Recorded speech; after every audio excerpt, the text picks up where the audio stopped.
All right, well, welcome to session 2 of Goal 2021. I am very pleased to be joined by Abbas Lalljee, CEO of Reach Food, based in the UK, but operating around the world in London, Nice, Dubai, Monaco, and Riyadh. So thank you so much for joining me today. Abbas, how are you doing? Hi, Molly. Thank you so much for having me. It's a real pleasure to be doing this with you today. And I'm keeping well. I'm in Monaco right now. Where are you? I am in Boston, Massachusetts. Oh, brilliant. We missed out on the Boston Seafood Show. I know, same here, same here. Well, hopefully we will be able to revisit in-person meetings soon. But I do appreciate you joining us here on this Zoom call to record our chat. So looking forward to talking a little bit about the survey results that we just saw here previous to our chat. And we know that we all are aware of the COVID-19 pandemic and how it has really reshaped seafood consumption and sourcing. And maybe how going forward, we really are looking at a new normal for seafood demand. So I'd love to, I know that the landscape has been difficult for food service over the last 18 months or so, and a little bit different story than the retail sector. Obviously, retailers we've seen from the survey results that the majority of retailers, especially North American retailers, are expected to, and very optimistic about those seafood sales remaining higher this year than they were in pre-pandemic times. But in terms of food service, what do you expect for this next year for food service? Are you optimistic or hesitant? What does that look like for you? I think, first things first, we have to be optimistic. I think when your back's up against the wall, all you can really be is optimistic. And that's paying dividends right now because that optimism is not unfounded. We're seeing the vaccination campaigns, both in the US and in the UK particularly, accelerating at pace, which is great. Summer season is coming in Europe at the moment, and better weather always has more positivity and optimism. In terms of seafood consumption, you're very right, Molly. There's a big divergence between food service channels and retail channels. But, and we've seen this with people launching new products, generally, if they can make a success of it in retail, it's those consumers that then demand it through food service channels. If you've got, we saw with Open Blue Cobia when they started a retail program, food service followed because people were going into restaurants and, where they had a relationship, telling chefs, well, there's this great fish I cooked at home on the barbecue. Why don't you try it on your grill? And that demand follows through into food service eventually. Having said that, I've spent a lot of time on social media in the pandemic and in the lockdown. And, I saw a lot of people baking sourdough breads and things like that at home, which was one side of it. But people were also a bit more adventurous, trying out new species, looking at different ways to cook seafood at home. And seafood's always been something that I feel consumers in Europe, particularly compared to North America, have shied away from being adventurous with in a domestic setting. In the US, you guys are blessed with so much seafood from all across the States, coast to coast. In Europe, people were a bit more conservative about using seafood at home. But in the lockdown, services like HelloFresh, Mindful Chef with all these recipe kit boxes, that really helped end consumers at home try different things and build a level of confidence with seafood that we hadn't really seen before. And I'm quite sure that that's going to filter through into food service as things start to open up in markets across Europe and consumers go back to restaurants. They will be willing to try different things that they didn't before. So definitely there's a good reason to be optimistic. Absolutely, I agree. And thinking about, that landscape and consumers going back into restaurants and getting out there, what we did look at the survey, the respondents answered with some of those most important factors for food service recovery and looking at the vaccination rates or just percentage of population that's vaccinated, whether or not restaurants are allowed to reopen and when that happens, and then flowing into then public confidence, and those people that are going out, back out into the world, going into restaurants, what their confidence is with restaurant health and food safety. So are those the kinds of things, what do you expect to be sort of that number one driver of getting consumers back out into restaurants, into food service? I'm again very optimistic by that, having seen how different markets have reacted over the last 12 months as lockdowns have come and gone. And that's where Reach is quite well placed, because we've got operations in Europe and the Middle East, which are two completely separate markets. The core thing it comes down to, Molly, is that humans, by their very nature, we are social beings. We like to congregate together with our friends, with our families, our colleagues, our clients. And we saw that in London when restaurants reopened briefly, in September, October, where everybody was fully booked. People were rushing out to be with friends. And again, now London has reopened for outdoor dining with a maximum group of 6, and people are rushing out. People are waiting now for the next level where indoor dining opens. Coming onto mainland Europe, in Monaco, they handled the pandemic quite well, I thought. Until recently, dinner was closed, so you could only open restaurants for lunch service between 11 a.m. and 3 p.m. You had to have a reservation, and you had to have paperwork that you were either resident or working, which worked quite well in creating a social bubble. But just on the other side of Monaco, Monaco is bordered by France right next door, and France being a country that's culturally so gastronomic, and culinary traditions form such a part of the fabric of life in France. It was very sad to see people not being able to go out to restaurants. And, when I would drive down to some of the villages not far from Monaco, over on the French side, there's people who normally would go out to a restaurant 4, 5, 6 nights a week, and they couldn't do that. And there's a lot of pent-up demand we're seeing, that as things open, restaurateurs are not necessarily going to have to be giving out incentives or promotions because of that pent-up demand, which I think is brilliant, because it doesn't put any sort of price pressure on the supply chain. Everybody's got an economic black hole to backfill at the moment. And I think keeping positivity and optimism is what's really going to see us out of the pandemic. You and I have no control over the vaccination campaign, but we do have control over how we are within our social subcircles. And from a food service perspective, I can see the recovery is going to be quite swift.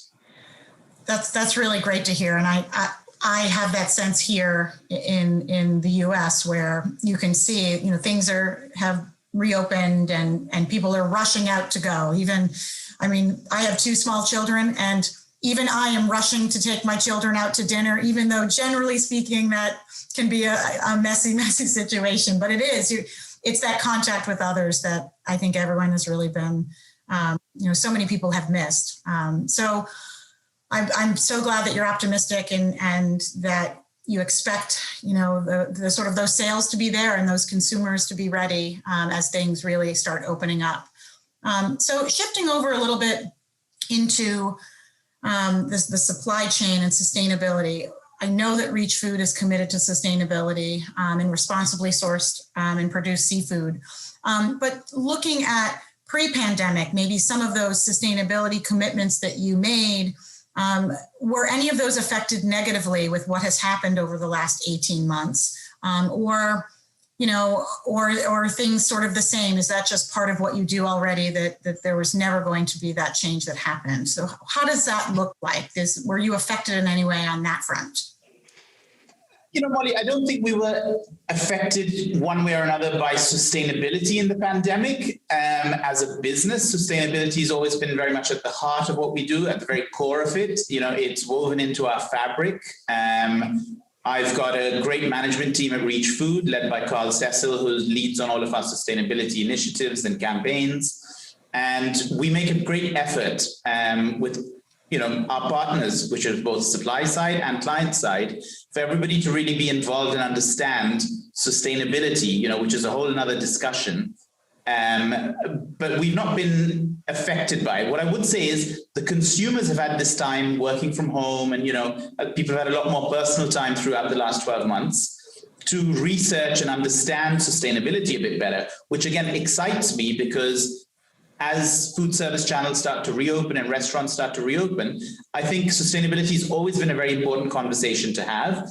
but you need to have educated conversations around it rather than sound bites. And as an industry, I think we've always been at risk of media sound bites, undoing a lot of good work that people do on sustainability platforms.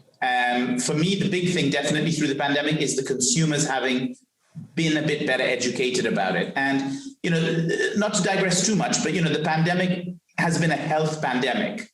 And sustainability at its very core is about, you know, nature, the environment, longevity, you know, the planet, all the ecosystems working together, which is, you know, whichever way you link it back to a health pandemic. And I think that's also a great push forward for everybody from the industry that is pushing the sustainability agenda. That's really great. And you're absolutely right. We spoke a little bit about that on the retail side, is that consumers refocusing on that health aspect, having more time to think about what that looks like, and also educate themselves on what that means, and same for sustainability.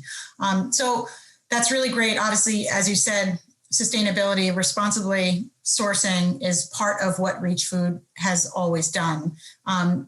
Did you see any changes? I think I know the answer to this next question, but in terms of those relationships that you have with your suppliers, did you see any changes there?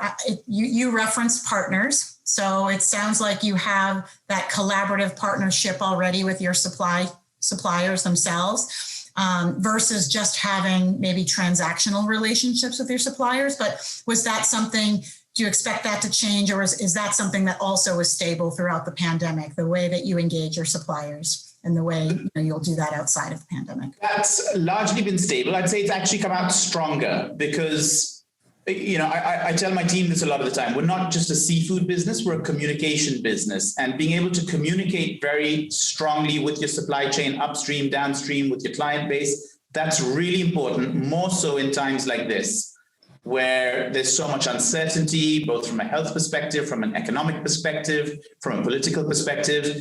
And, you know, when you strip down any business, not just a seafood business, it comes down to it's a people business first and foremost. You know, we're transacting with people up and down the value chain. And the team at Reach Food have made a big effort communicating closely with our suppliers. Unfortunately, you know, nobody's been able to jump on planes and, you know, trek out to suppliers globally as much as we'd like to. And we've been doing exactly as you and I are doing today, a lot more conversations like this in this new normal. Unfortunately, I've got the face for radio, so I tend to stick to email. But, you know, these sort of conversations we've been having with our suppliers to understand how can we work together. And a lot of these are long-term relationships. You know, for the fishermen and the processors, everybody at the chain is hurting. There's nobody who can say they're not hurting. You know, whether that's us having to stockpile inventory that we'd committed to, thinking that we had the outlet for food service channels, which just suddenly dried up overnight, the uncertainty of not knowing which market's going to reopen when, coupled with the seasonality of so many seafood species. You know, you have to be quite, you know, aggressive is the wrong word, but bold and confident in knowing where you're going to be spending investment in stockpiling inventory, which at the same time is supporting the fishing communities ultimately that are catching this.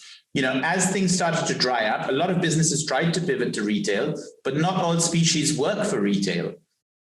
You know, there's certain seafood formats that are far too adventurous, perhaps, or the pack sizes are too large, or the minimum order quantities, or whatever it is, that don't work for retail. There's things that are geared for food service channels. So we've spent a lot of that time re-strengthening relationships with our suppliers. You know, we haven't delayed anybody's payments. We've tried to make sure, you know, everything's done to what we think is the right level of ethics. And I think we're going to come out of it stronger for that very matter. That's wonderful. And it's a I can't hear you. Oh, can you hear me now? There we are. Oh. Yeah, I can hear you now. Okay, perfect. So that's great for me to segue into my last question, which obviously we've spoken a lot about seafood supply, consumption, trends, what we think, what we expect as it relates to that specifically. But you've mentioned people throughout this entire discussion, and and community and and health and longevity? And are there ways, so obviously the seafood piece of what we've talked about is really important and why people are attending Goal, but I'd love to hear also some of the ways that your organization has provided for, whether it's customers, staff, community, or even the environment, thinking about that, the health of what we're trying to do in that people aspect. Is there something that you could tell us and share of a way that you are contributing even beyond seafood? Sure. I mean, look, we love to contribute every day with great seafood, but that aside, as I said, we are a people business first and foremost. And, the pandemic's affected everybody economically as well as from a health perspective. We've done a lot of things over the last 12 months, but there's a couple of big initiatives, I'd love to quickly catch you up on would be, thanks to the generosity of our group CEO, Murtaza Lakhani, we were able to put a £500,000 fund to feed Londoners through the pandemic. And I think by now we've given in excess of 400 tons of food, which we donated to a whole myriad of food charities, predominantly the Felix Project, the Caring Foundation, Compassion London, and City Harvest. Over in Monaco and France, we've got an investment in a couple of mask factories. And so what we did was, at our cost, we've donated 1.5 million masks to the Red Cross of Monaco. And they've further donated that to the Red Cross in Italy and the Red Cross in France. In September, we supported His Serene Highness Prince Albert of Monaco's foundation. He had the Planetary Health Gala. We gave a 6-figure sum towards the program for the conservation of endangered species. So there's a lot of things we've done supporting communities and causes throughout the pandemic. And I think that's very important. It's not to lose sight of the fact that there is a real human cost every day in these news headlines that we see. From an industry perspective, as I said, we've tried to support all our suppliers. We've not delayed anybody's payments at all. Some suppliers rang us up asking for earlier payments, which we've been able to do, just to try and help everybody's cash flow moving through the system, which we think, as a responsible player in the industry is part of our role. And, we look forward to continuing to work with all the great people that we work with. Well, Abbas, thank you so much for joining us. This was really great. I appreciate ending on really that humanitarian note. Seafood is all about people. There are people throughout the value chain, and we really appreciate your contribution today and look forward to chatting again very soon. Thank you very much. Thank you very much for having me, Molly, and you guys do a great job on this platform. So keep it up and speak to you soon. Okay, thanks, great. Molly. Thank you. Bye. Bye-bye.